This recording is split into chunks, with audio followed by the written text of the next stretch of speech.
तुम्हारे बेटे ने आज फिर मेरी चिंकी को पत्थर मारा है। मैं तुम्हें पहले भी बता चुकी हूँ, रोज रोज शरारत करना ठीक नहीं है।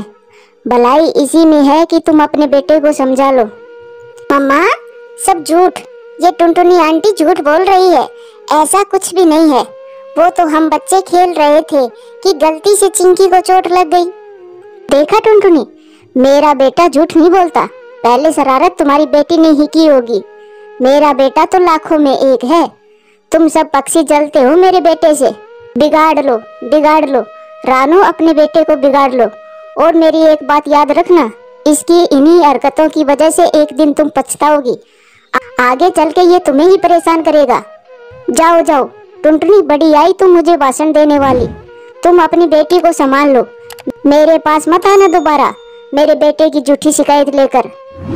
रानो चिड़िया का बेटा आए दिन किसी न किसी पक्षी के साथ शरारत करता रहता था, लेकिन रानो चिड़िया अपने बेटे को समझाने की बजाय हमेशा उसी की गलती पर पर्दा डालती रहती और वो बहुत ही बिगड़ चुका था। टुनटुनी चिड़िया आई तो थी उसके बेटे की शिकायत करने, लेकिन वो अपनी ही बेइज्जती करवाकर वो अपने घर चली जाती है। चिंकी बेटी, मैंने कितनी बार तुम्हें कहा है कि रानो के बेटे के साथ मत खेला करो। वो तो है ही शरारती।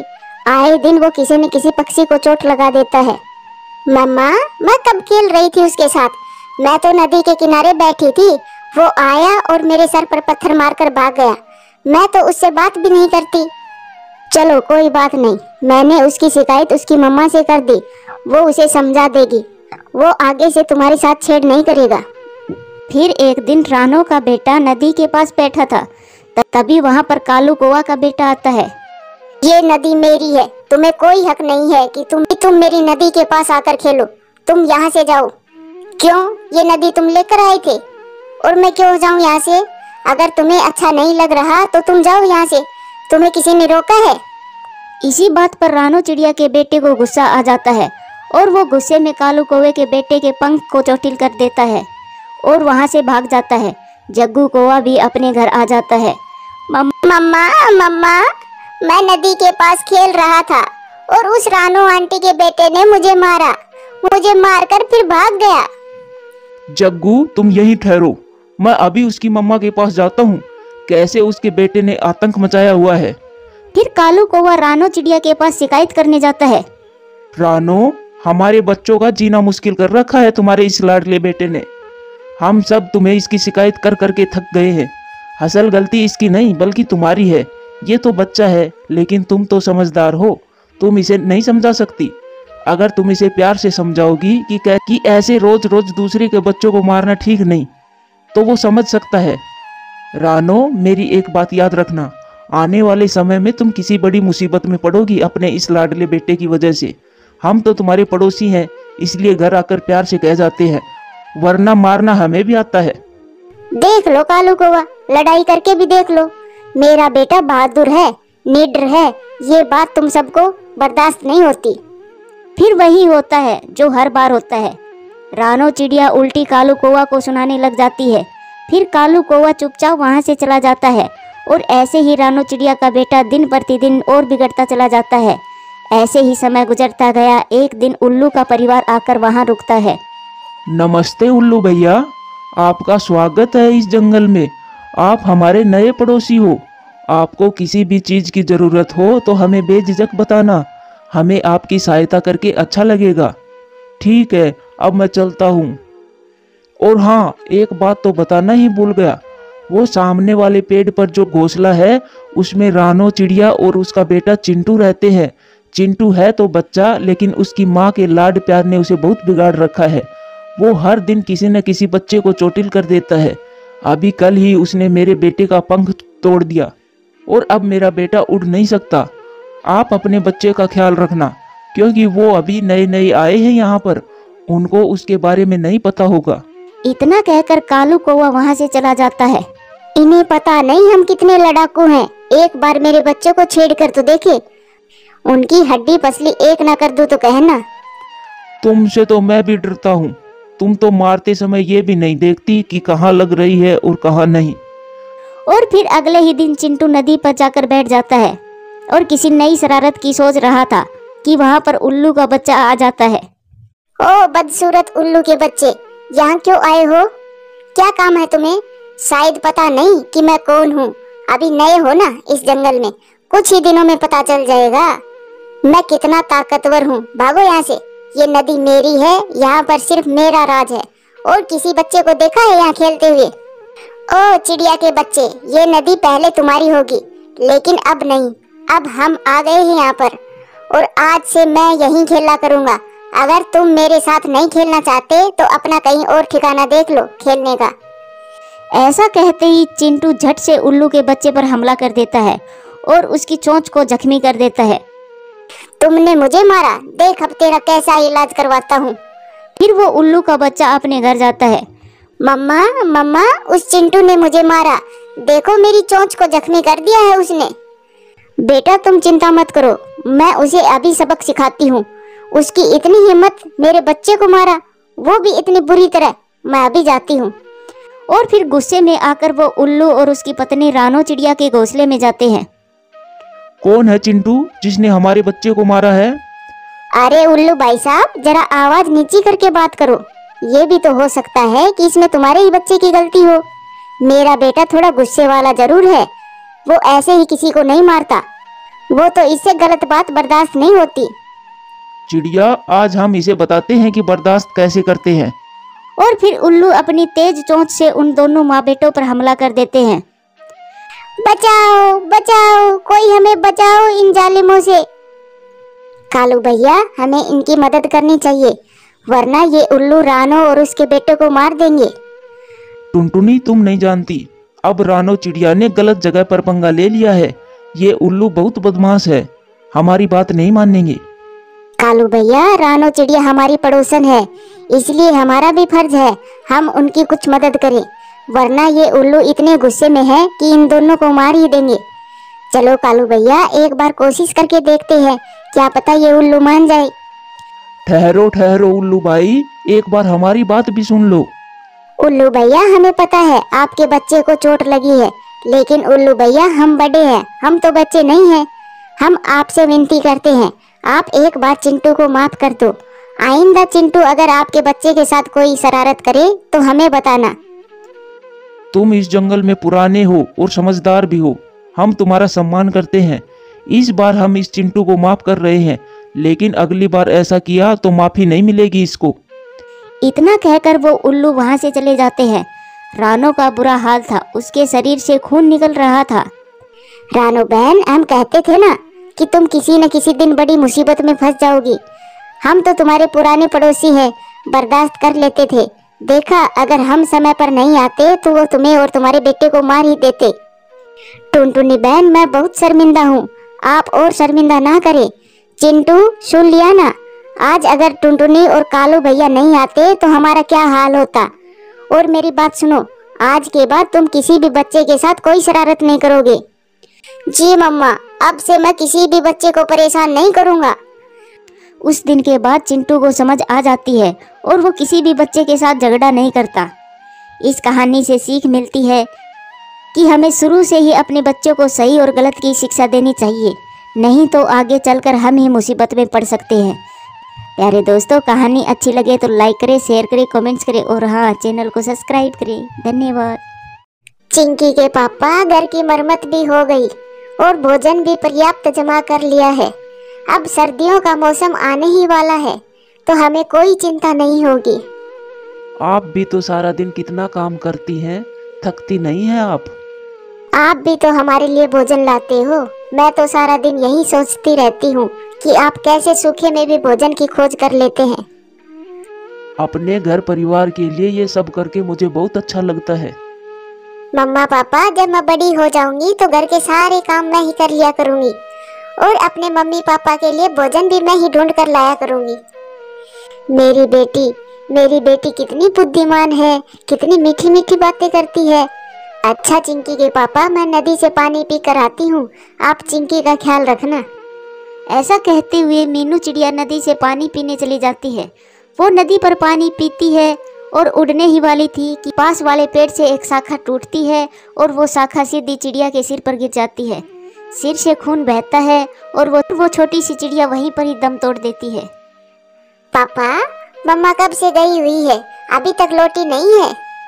जरूर कोई सहेली मिल गई होगी तेरी मम्मा को और उससे गप्पे लगा रही होगी। वो छोटी सी प्यारी सी बच्ची ये नहीं जानती थी कि अब उसकी मम्मा कभी भी लौट कर नहीं आएगी। वो तो अब बहुत दूर चली गई है। उनके हंसते खेलते परिवार में अब बहुत दुख आने वाला है। अरे ये क्या, ये मीनू चिड़िया इस बड़ी सी शाख के नीचे कैसे आ गई? मुझे जल्दी से इस शाख को हटाना होगा। फिर मिठू अपना पूरा जोर लगाकर उस शाखा को हटाता है। मीनू चिड़िया क्या हुआ? मीनू चिड़िया आप बोल क्यों नहीं रही है? अरे इसके सिर में तो बहुत गहरी चोट आई है। तभी वहाँ पर बंटी कबूतर भी पानी पीने आता है। यार बंटी, मीनू चिड़िया इस बड़ी सी शाखा के नीचे दबी हुई थी। मैंने शाखा तो हटा दी है, लेकिन मीनू चिड़िया कुछ बोल नहीं रही है। मिठू, मीनू चिड़िया तो मर गई है। देखो इसके पंख कैसे सीधे हो गए हैं और इसकी आंखें भी बंद है। मीनू चिड़िया तो बहुत अच्छी थी, हम सबका कितना ख्याल रखती थी, हमेशा हम लोगों की मदद किया करती थी। ये तो बहुत बुरा हुआ है। चलो मिठू, हमें इसके परिवार को बताना होगा। बंटी भैया, मुझ में तो हिम्मत नहीं है, आप ही जाइए और बता दीजिए। मीनू चिड़िया की तो एक छोटी सी बेटी भी है। मुझे तो इतनी चिंता खाई जा रही है, वो छोटी सी बच्ची कैसे माँ के बिना रहेगी? फिर बंटी कबूतर मीनू चिड़िया के घर जाता है। ऐसे कैसे हो सकता है बंटी भैया? चिंकी की मम्मा तो अभी थोड़ी देर पहले ही नदी से पानी पीने गई थी। रोकी, वो शाखा बड़ी थी और वो टूटकर सीधी मीनू के सर पर लगी। खून ज्यादा बहने की वजह से मीनू मर गई। अंकल, मेरी मम्मा को चोट लगी है क्या? खून भी निकला है मम्मा का। चिंकी अभी छोटी थी, उसे चोट का तो पता था, लेकिन उसे ये नहीं पता था कि मर जाना क्या होता है, जिंदगी और मौत में क्या फर्क है। ये तो वो जानती ही नहीं थी। चिंकी के पापा रोए जा रहे थे, जिसे देखकर चिंकी भी रोने लगती है। मम्मा के दर्द हो रहा होगा ना पापा? पापा आप चुप हो जाएं। जब मेरे पंख पर चोट आई थी तब दूसरे दिन मेरा पंख भी ठीक हो गया था। मम्मा भी ठीक हो जाएगी। रोकी, चिंकी अभी छोटी है, अगर हो सके तो इसको ये ना बताना कि इसकी मम्मा अब कभी भी लौट कर नहीं आएगी। कबूतर अंकल, देखना मेरी मम्मा ठीक होकर आ जाएगी। मेरी मम्मा तो बड़ी है, उन्होंने कोई शरारत नहीं की होगी जो पापा मम्मा को डांटेंगे। फिर बंटी कबूतर वहाँ से चला जाता है। चिंकी मेरी बेटी, आपकी मम्मा को ज्यादा चोट लग गई है, इसीलिए वो दवाई लेने चली गई है। आपकी मम्मा कल आएगी। लेकिन पापा जी, मुझे तो मम्मा के बिना नींद नहीं आती। मैं तो अपनी मम्मा के पंखों में ही सोती हूँ। चिंकी बेटी, आज आप मेरे साथ सो जाएं। आप तो बच्चों की तरह रो रहे हो पापा। मैंने आपसे कहा ना मम्मा ठीक हो जाएगी, फिर भी आप रो रहे हो। फिर ऐसे ही चिंकी अपने पापा के पास सो जाती है और फिर रोकी भी रोते रोते सो जाता है। दूसरे दिन बंटी कबूतर मिठू तोता से कहता है, जो होना था वो तो हो गया। अब बेहतर इसी में है कि रोकी बाई दूसरी शादी कर ले। कैसे वो अकेला अपनी बेटी का ध्यान रखेगा? वो दाना लाएगा या घर का ध्यान रखेगा? मैं भी यही सोच रहा हूँ बंटी भाई। चिंकी तो अभी बहुत छोटी है, हम दोस्त थे मीनू चिड़िया के। अब हमें ही कुछ न कुछ सोचना होगा उनके परिवार का। मिठू मेरी पत्नी की सहेली चिड़िया आई है दूसरे जंगल से। वो देखने में भी बहुत सुंदर है और बुद्धिमान भी है। अगर रोकी मान जाए तो हम दोनों की शादी करवा देंगे। बंटी, वो चिड़िया मान जाएगी? वो इस जंगल में शादी करने ही आई है। तो फिर चलो हम रोकी से बात करते हैं जाकर। फिर मिठू तोता और बंटी कबूतर रोकी कबूतर के पास पहुंच जाते हैं। ये मेरे लिए बहुत मुश्किल है। चिंकी कभी भी उसे अपनी माँ की जगह नहीं देगी। ये अभी छोटी है, जो करना है हम बड़ों को ही करना है। ये भी समय के साथ साथ सब समझ जाएगी। फिर रोकी शादी के लिए मान जाता है और फिर मिठू और बंटी रोकी की शादी उस चिड़िया से करवा देते हैं। पापा, ये कौन है? बेटी, इसका नाम टुनटुनी है। और चिंकी बेटी, ये आपकी दोस्त है। इन्हें आपकी मम्मा ने भेजा है। परंतु पापा, मम्मा की चोट कब ठीक होगी? मेरी मम्मा कब लौट कर आएगी? मेरा मम्मा के बिना मन नहीं लगता। आपकी मम्मा जल्दी ही लौट कर आएगी। आज आप मेरे साथ सो जाना बेटी, मैं आपको कहानी भी सुनाऊंगी। मम्मा भी मुझे कहानियां सुनाया करती थी। पापा, अब मम्मा को दर्द तो नहीं हो रहा? नहीं नहीं मेरी जान, आपकी मम्मा को जरा भी दर्द नहीं हो रहा। पापा, मुझे पानी पीना है। मैं ले जाती हूँ मेरी गुड़िया को नदी पर पानी पीने के लिए। चिंकी को अभी कुछ नहीं पता है। और आप भी मत बताना कुछ। मुझे पता है चिंकी अभी छोटी है। फिर चिंकी की नई मम्मा चिंकी को साथ लेकर नदी पर पानी पीने चली जाती है। नदी पर गोरी कौवी और कालू कौवा पहले से बैठे हुए थे। 4 दिन गुजरे नहीं मीनू को गुजरे हुए और दूसरी शादी भी कर ली। वाह वाह, कैसे कैसे पक्षी रहते हैं इस जंगल में। आप कौन हैं और छोटी सी बच्ची के सामने आप ये कैसी बातें कर रही हो? हम तो बातें ही कर रहे हैं और तुम तो घर पर ही कब्जा करने आ गई। चिंकी, चिंकी बेटा, अब तुम्हारी मम्मा कभी भी लौट कर नहीं आएगी, वो मर गई है। आप दोनों चुप हो जाइए। गोरी आंटी, आप मुझे बताइए मेरी मम्मा कहाँ है? मुझे तो पापा ने बताया है कि मेरी मम्मा को चोट लग गई और वो दवा लेने गई है। सब झूठ, तुम्हारी मम्मा मर गई है और तुम्हारे पापा ने इस चिड़िया से दूसरी शादी भी कर ली है। चिंकी से ऐसा बोलकर गोरी और कालू वहां से चले जाते हैं। आप सब ने मुझसे झूठ बोला और पापा कहते हैं कि झूठ बोलना ठीक नहीं है, झूठ बोलना बुरी बात है, तो क्या आप बड़े झूठ बोल लेते हो? मुझे मेरी मम्मा के पास जाना है, प्लीज आप मेरी मम्मा के पास लेकर जाइए। मैं आपके साथ रहना नहीं चाहती, मैं अपनी मम्मा के पास जाऊंगी। चिंकी मेरी बेटी, मैं आपको अपनी मम्मा की तरह ही प्यार करूंगी और आपको वो सब दूंगी जो आपकी मम्मा आपको देती थी। नहीं नहीं, आप झूठी हो और पापा भी झूठे हैं। गोरी और कालू तो उस छोटी सी बच्ची की आशा तोड़कर चले गए थे। जब तक उसे ये आशा थी कि उसकी मम्मा लौट कर आएगी, वो अपनी मम्मा का इंतजार कर रही थी। परंतु अब तो उसे पता चल गया था कि उसकी मम्मा मर चुकी है। चलो गुड़िया बेटी, अब घर चलते हैं, आपके पापा आपका इंतजार कर रहे होंगे। फिर चिंकी अपनी नई मम्मा के साथ अपने घर आ जाती है। चिंकी बेटी, क्यों रो रही हो? क्या हुआ? आप झूठे हो, आपने मुझसे झूठ बोला। टुनटुनी, क्या हुआ? ये क्यों रोई जा रही है? नदी पर एक कौवा और कौवे मिले थे, उन्होंने ही चिंकी को सब बता दिया है कि अब चिंकी की मम्मा मर गई है, वो अब कभी भी लौट कर नहीं आएगी। मुझे नहीं सोना आपके साथ, मैं अकेली ही सो जाऊंगी। और मुझे गोरी आंटी ने ये भी बताया है कि आपने इनसे दूसरी शादी भी कर ली है। चिंकी मेरी बेटी, जो आपको उस आंटी ने बताया है वो सच है, और ये भी सच है कि आपके पापा आपसे बहुत प्यार करते हैं। जैसे आप अपनी मम्मा के लिए रो रहे हो ना, वैसे आपके पापा आपको नहीं देख सकते थे, इसीलिए उन्होंने आपसे ये सब छुपाया था। आप सब गंदे हो, मुझे किसी से कोई बात नहीं करनी। फिर वो छोटी सी चिंकी ऐसे ही रोते रोते सो जाती है। रोकी और उसकी पत्नी भी सो जाते हैं। चिंकी मेरी बच्ची, क्या आप अपने पापा को ऐसे रोता हुआ देखना चाहते हो? ऐसा ना करो मेरी बच्ची, मैं बहुत दूर चली गई हूँ, अब मैं कभी भी लौट कर नहीं आऊंगी। आपकी नई मम्मा को मैंने ही भेजा है। आप अपनी नई मम्मा से प्यार करें, ऐसे ही जैसे आप मुझसे प्यार करती थी। आप बहुत अच्छी हैं।